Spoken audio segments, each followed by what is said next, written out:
Group के प्यारे साथियों और कम्युनिटी के प्यारे भाई बहनों को राम राम, सत श्री अकाल। मैं मनोहर गाबा कर्ण से आपकी सेवा में। प्यारे दोस्तों, हमने एक वीडियो पहले यूट्यूब में भी पोस्ट किया है, जिसको हमने एक खुला पैगाम हम बोर के समाज सुधार ग्रुप के नाम था। तो ये उसका पार्ट 2 है। जिसने नहीं देखा तो अगर आप पहले वो देख लेंगे तो इसको अच्छे से फॉलो कर पाएंगे। ये वीडियोस मैं यूट्यूब में डाल रहा हूँ। हमारा जो मंच है अफ़गान हिंदूज़ ग्लोबल मीडिया संघ का, तो मैं वहाँ डाल रहा हूँ। तो सभी कम्युनिटी के सभी भाई बहनों से अनुरोध है कि आप इसको अपना मंच बनाएं, इस चैनल को आप सब्सक्राइब करें, आप अपना मत, अपना कमेंट वहाँ दें, इसको शेयर करें आगे, और अपना कमेंट वहाँ पे दें, अपनी राय दें। ये आपका अपना मंच है, आपका अपना चैनल है, इसको अच्छे से चलाएंगे। तो मेरी सबसे विनती है, जाइए सब्सक्राइब कीजिए, कमेंट कीजिए, शेयर कीजिए, लाइक कीजिए, ताकि हम वहाँ अपना परफॉर्मेंस कर सकें। तो प्यारे दोस्तों, ये अपने आप में एक विषय है, इसको अभी यहीं छोड़ देते हैं और अपनी बात को जारी रखते हैं। तो दोस्तों, अफ़गान सिंधी सेवा संगत ग्रुप का मॉडल और मिसाल आपके सामने है। अगर ऐसे ही हर कौम पहले खुद इकट्ठा और जॉइंट हो, आपस में बैठकर कोई एक प्रधान चुने अपने लिए, जो सेंटर में उस कौम की नुमाइंदगी करे। सिर्फ एक आदमी सर्वसम्मति से अपनी कौम की नुमाइंदगी करेगा। जो अफ़गानिस्तान के अलग अलग शहरों में बिल्ड हुए एथनिक्स ग्रुप्स या कौमें बनी हुई हैं, जैसे कि खोस्ती, गर्देज़ी, लग़मानी, जलालाबादी, काबली, चारेकारी, गजनीची, कुंदुज़ी वगैरह कुछ एक हैं, शायद मैं भूल गया हूँ, जो अपनी भाषा के अनुसार पंजाबी सभ्यता के दायरे में आते हैं, जिनको कुल मिलाकर काबली कहा गया है या कहा जाता है। अब बाकी रह जाते हैं कंधारी नाम से मशहूर वो कौमें, जिनके एथनिक ग्रुप्स अफ़गानिस्तान के शहरों से नहीं, बल्कि हमारे पूर्वजों की धरती इंदुज़ वैली से है, जिनमें सराइकी, मुल्तानी, सिंधी, पंजाबी, उत्तरादी, शिकारपुरी वगैरह शामिल हैं। इनको कुल मिलाकर कंधारी कहा गया और कहा जाता आया है। इनमें दो भाषाओं और सभ्यताओं के लोग हैं, एक है सिंधी और दूसरी है सराइकी। सराइकी भाषा की अलग अलग बोलियों में एक मुल्तानी बोली है। इसको कंधार में कंधारी भाषा का नाम दिया गया है, जो कि गलत है। कंधार की भाषा पश्तो है, ये हम सबको मालूम है। दोस्तों, सारी बात भाषा से ही शुरू होती है और भाषा पर ही ख़त्म होती है। क्या आपको नज़र नहीं आता कि भारत के पेशावर, क्वेटा, लाहौर और ना जाने किन किन शहरों से हम आए थे। पंजाबी ज़्यादा थे, क्योंकि वो पहले अफ़गानिस्तान आए थे और फिर यहाँ सिखों का भी राज रहा था।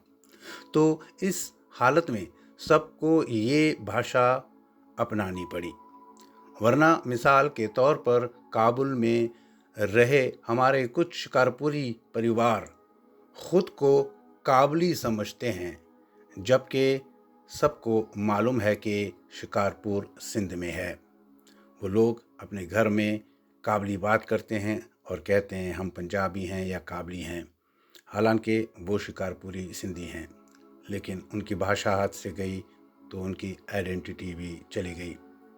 दूर क्या जाएं, मैं खुद एक शिकारपुरी का पोता हूँ, लेकिन मैं न खुद को काबली समझता हूँ न कंधारी।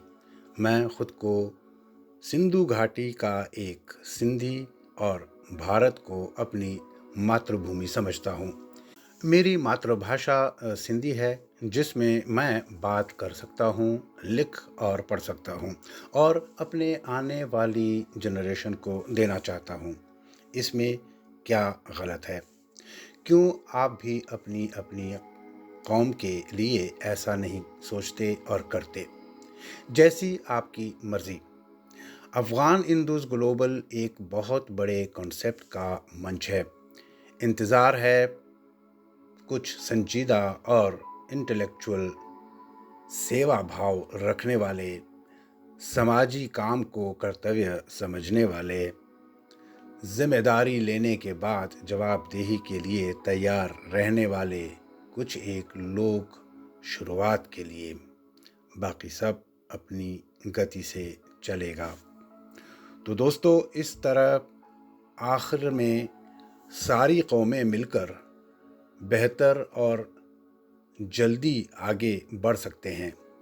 इसको कहते हैं सेंट्रलाइजेशन या केंद्रीयकरण करना, यानी कि मरकज़ियत ईजाद करना। हर कौम की सटीक जानकारी खुद उस कौम के लोगों के पास होती है। वो खुद आसानी से अपनी जनगणना या सरशुमारी कर सकते हैं। सबके रिश्तेदार कहीं न कहीं दुनिया में बिखरे पड़े हैं, लेकिन फिर भी जुड़े हुए हैं व्हाट्सएप वगैरह नेट के ज़रिए। तो दोस्तों, क्यों ना हर कौम अपने लिए ऐसा ही एक ग्रुप बनाए जैसा हमने बनाया है। हो सकता है कि ऐसे ग्रुप हों, लेकिन हमें पता नहीं। अगर नहीं, तो कोई ना कोई आगे आकर अपनी अपनी कौम को इकट्ठा कर सकते हो। ये कोई मुश्किल काम नहीं, बात सिर्फ प्रचार की है। ये है ना हमारा ग्रुप, इसकी इन्फॉर्मेशन दूर दूर तक जाती है। कुछ करेंगे तभी तो कुछ होगा। जहाँ जहाँ जिस कौम के नुमाइंदे की ज़रूरत होगी, खुद वो ग्रुप फैसला करेगा। मेरे ख़्याल में 1 दर्जन के करीब हमारी एथनिक्स ग्रुप्स होंगे। अगर हर ग्रुप अपने कौम की जनगणना करे तो हमारा काम बहुत आसान हो जाएगा। सबको मिलाकर हम पूरे अफ़गान हिंदू की पॉपुलेशन के रियल आंकड़े तक पहुंच सकते हैं। ये चीज़ हमारे अफ़गान हिंदूज़ ग्लोबल संघ के कॉन्सेप्ट का एक अहम हिस्सा है। जब ये बन जाएगा, हम सब सर्वसम्मति से सब मंदिरों और गुरुद्वारों को एक जैसे नियमों और कार्यक्रमों के दायरे में लाएंगे। ये सब कुछ सबकी सर्व सहमति से होगा। तब सिर्फ हाम्बुर्ग का ही नहीं, बल्कि बाकी फ़राइनों की मनमानियों, मर्दुम आज़ारियों और इस्तिफ़ादा जोइयों से महफूज रहेंगे। बाकी अपने जवानों और बच्चों के लिए हमारे पास काफ़ी कुछ है देने के लिए। आने वाला ज़माना डिजिटल है। अब नीम हकीमों के घातक मशवरों और नशीरी पंडितों के कलाबाजियों को बंद करना होगा। कुछ कलाकारों की बेजा बंदरी उछल कूद को बंद करना होगा। मंदिरों में अंधविश्वास, रूढ़िवाद, बदनज़मी, अराजकता, लूटपाट और गुंडागर्दी को बंद करना होगा। अब आगे सारे फ़राइन के ज़िम्मेदारों को समझना होगा कि जनता जाग रही है। अब कुछ लोगों को अपनी लाठी से दूध धोने वाली सीधी सादी भैंस रूपी जनता का दूध धोना बंद करना होगा। जर्मनी के सारे मंदिरों का यही हाल है। हर कोई अपनी अपनी मर्जी की हुकूमत चलाता सुल्तान बना बैठा है। अब ये सब कुछ बंद करना होगा। इस विषय पर अगर कोई शख्स या कोई ग्रुप मुझसे संजीदा होकर प्राइवेट या सार्वजनिक तौर पर बातचीत करना चाहे तो मैं सेवा में हाजिर हूँ। मेरी किसी से भी कोई दुश्मनी या नफ़रत का जज्बा नहीं, न मुझे कोई पद चाहिए। हमारे कॉन्सेप्ट में कुल मिलाकर 108 मेंबर्स की जगह बनाई गई है, जो चलते चलते भरती चली जाएगी। हर एथनिक्स ग्रुप से एक मर्द, एक महिला और एक युवा इस ग्लोबल फ़राइन के फोर्स्टन में परमानेंट मेंबर्स होंगे जिनकी अपनी अलग अलग मीटिंग्स होंगी। ये है एक छोटा सा विज़न। हमारा मीडिया ग्रुप का यूट्यूब चैनल मौजूद है। हम अपने ऑनलाइन यूट्यूब चैनल पर लाइव प्रोग्राम किसी भी समय शुरू कर सकते हैं। कुछ लोगों ने मुझसे इस मीटिंग और पंचायत पर मेरी राय पूछी है। ऐसा है कि मैंने काफ़ी मैसेज सुने। इनमें कुछ दोस्तों के नज़रियात अच्छे हैं, बहुत अच्छे तरीके से बात भी करते हैं, लेकिन मुझे पता नहीं क्यों अपने इर्द गिर्द एक दीवार बना रखी है। बहरहाल मेरी नज़र में इस मीटिंग का कोई कानूनी और लॉजिक तुक नहीं बनता इन हालात में। लेकिन जिस तरीक़े और हालात में इतना बड़ा और मुश्किल कदम इतने छोटे से व्हाट्सएप ग्रुप के सहारे 1400 फैमिलीज़ की बात करते हैं। 1.5 साल पहले हुए इलेक्शन को लेकर अब मीटिंग का क्या मतलब है? और क्या इतनी सारी कौमों को लेकर एक ही दिन में पंचायत बनाई जा सकती है? ये एक बहुत बड़ा सवाल है। आप खुद एक बार सोचकर देख लें।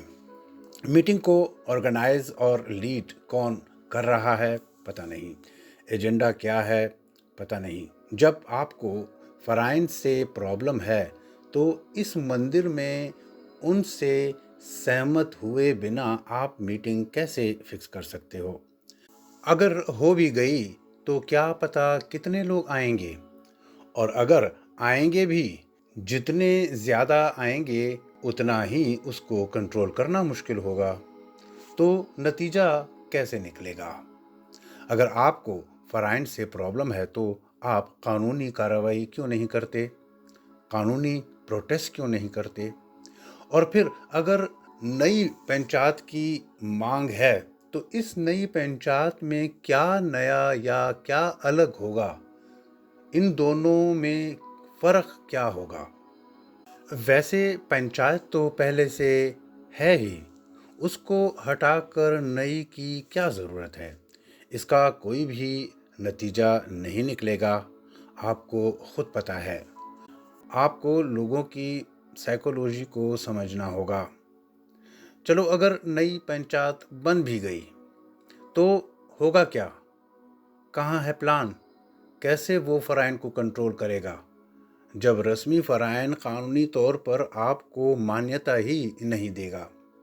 और फिर मौजूदा पंचायत भी तो आपने ही बनाई है या फ़राइन ने बनाई होगी। कल वो लोग आदरणीय और रिस्पेक्टेड थे, आज नहीं रहे। तो फिर क्या भरोसा 2 महीने बाद ये जो अभी नई बना रहे हैं इसको भी तोड़ना पड़े तो? कब तक आप ये सिलसिला जारी रखना चाहते हैं? कोई फ़ायदा नहीं होगा। टाइम बर्बाद, गाली गलौज, बदनामी। आज तो सुमित के समय के मारपीट के सीन को दोहराने की बात तक की गई और उस पर बाकी दानिशमंदों को उनका नज़रिया बहुत अच्छा लगा और तारीफ़ भी हुई। ये क्या है? मुझे मालूम है कि कुछ भी नहीं होगा।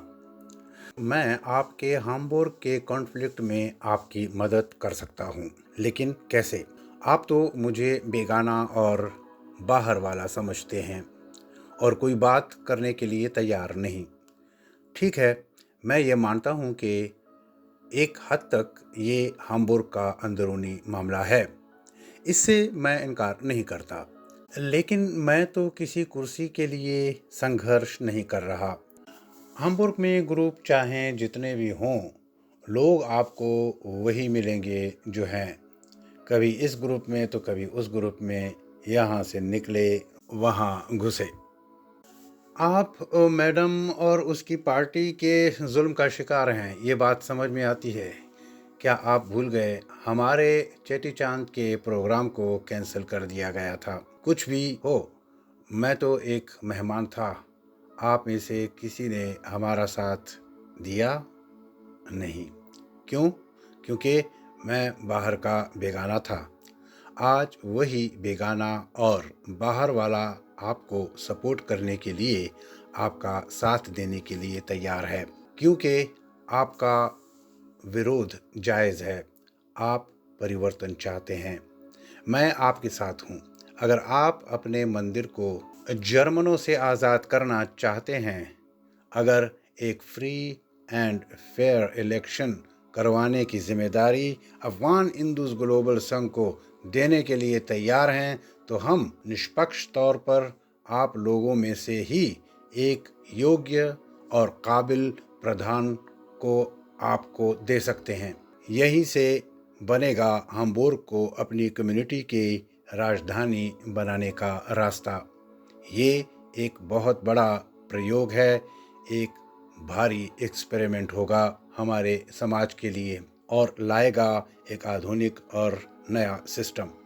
हमारे पास सबसे पहले जनगणना का अभियान है। हमारे पास इंदुज़ वैली नाम का एक मेगा प्रोजेक्ट है, जिसमें एक बड़े सेंट्रम और वृद्धाश्रम का कॉन्सेप्ट शामिल है। OCI कार्ड हमारे सबसे अहम अभियानों में से एक है। इस बार आप सबका इतना ज़्यादा समय लिया। अगर आपने मेरा पूरा मैसेज सुना तो आपका धन्यवाद। इस पर गौर ज़रूर करें। हो सके तो अपना कोई कमेंट या सुझाव दें, मुझे खुशी होगी। सबको राम राम।